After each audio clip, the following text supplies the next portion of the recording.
واحنا داخلين على اي مشروع او بداية فكرة جديدة بيجي في دماغنا فكرة: طب ايه اللي هيحصل لو فشلت؟ ومن هنا نسأل سؤال مهم: هو الفشل نهاية الطريق ولا هو بداية طريق تاني جديد؟ ومن هنا تيجي فكرة الحلقة بتاعت النهاردة وأولى الصفحات من دفتر العراف، وهي الخوف من الفشل. بما ان احنا عرفنا فكرة الحلقة فتعالى نفكر بالترتيب. ايه هو سبب الخوف من الفشل، او احنا ايه اللي بيخلينا نحط في الموقف ده؟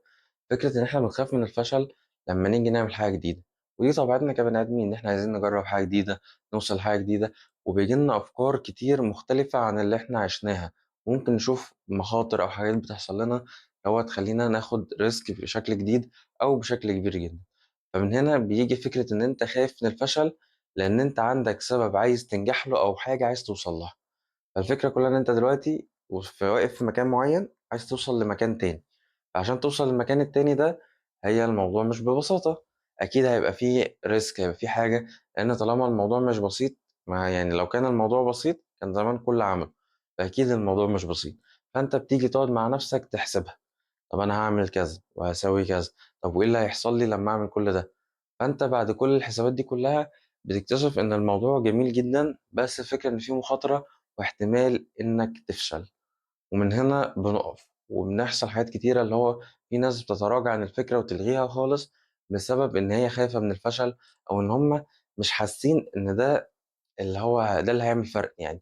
وده اللي أنا بشوفه في حاجات كتيرة أو من الجيل بتاعي يعني، إن في ناس بتخاف من كل حاجة وبتحب تمشي في الطريق اللي هو السالك، الطريق السهل. أنت اتعلمت، أنت وصلت لأفكار جديدة، ممكن تاخد حاجة جديدة، ممكن تعمل مشروع تاني، ممكن تعمل حاجات أكتر، ممكن تشتغل في شغلانات تانية بكتير، تدخل دخل أكتر وتعمل حاجات كتير. فالفكرة كلها إن أنت بتقف لفكرة إن أنا عايز الحاجة المضمونة، الحاجة اللي تخليني ما أعملش ريسك كبير إن أنا أخاف من أي حاجة. هي دي فكرة كويسة جدا وناس بتمشي على الموضوع ده. بس الفكرة إن إحنا كلنا لينا أفكار كتيرة كانت ممكن تتحول لحاجات كتير. وده بيظهر في أفكار إن في ناس بتقترح حاجات وبتتكلم عن حاجات، ولما تيجي تعملها تقف مثلا تاخد بدل في الموضوع، بدل ما هو ياخد منها شهر ياخد منها سنة. في خلال السنة ده أكيد في حد تاني هتجيله الفكرة دي، بس هيكون أشجع منك، لأن هو هيبدأ ياخد كل الريسكات بتاعتها ويبدأ يعمل. هيقع ويطلع ويقع ويطلع، بس الفكرة إن هو بيحاول. إحنا عندنا مشكلة إن إحنا لما بنيجي نقع بنخاف نطلع تاني. ودي هي المشكلة الكبيرة، إن هو الفشل مش فكرة إن أنت ما تنجحش، الفشل إنك تبطل تحاول.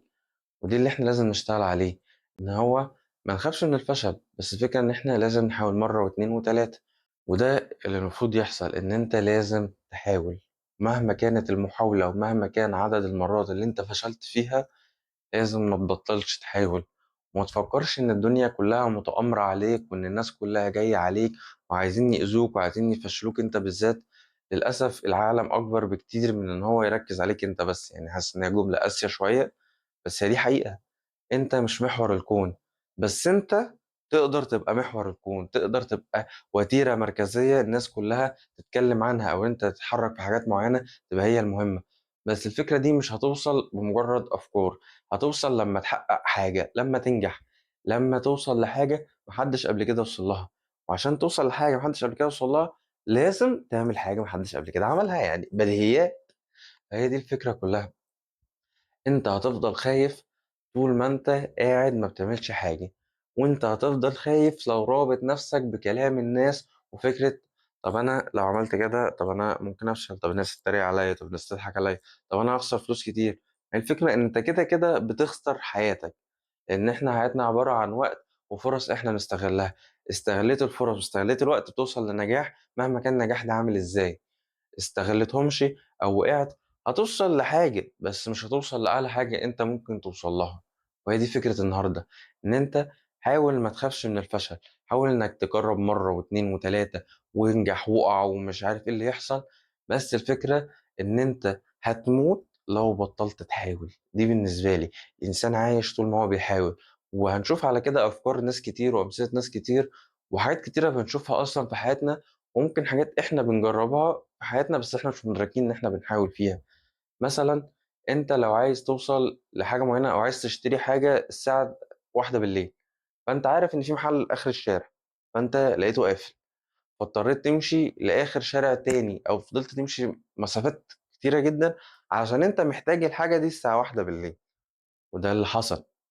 زي يعني مثال واقعي، لو أنت حد من البيت عندك تعب بالليل، فأنت بتجري تدوّر على كل الصيدليات وكل المستشفيات عشان تلاقي مكان فاتح تعالج الشخص ده أو تجيب الدوا.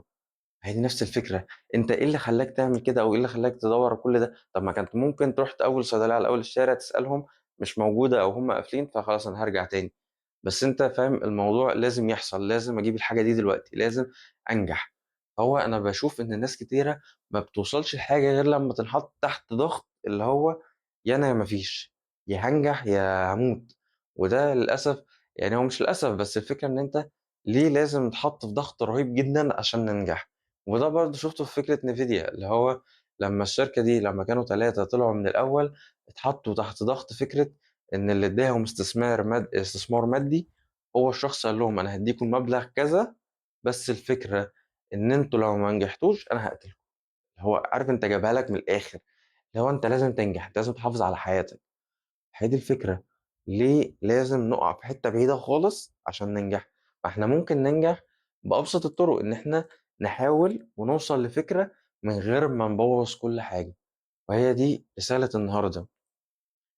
ما تخافش من الفشل، افشل النهارده وافشل بكرة وافشل على مدار سنة، افشل على مدار سنتين، بس الفكرة إن أنت ما تعملش نفس الغلط مرتين وتقول أنا ليه ما باتقدمش.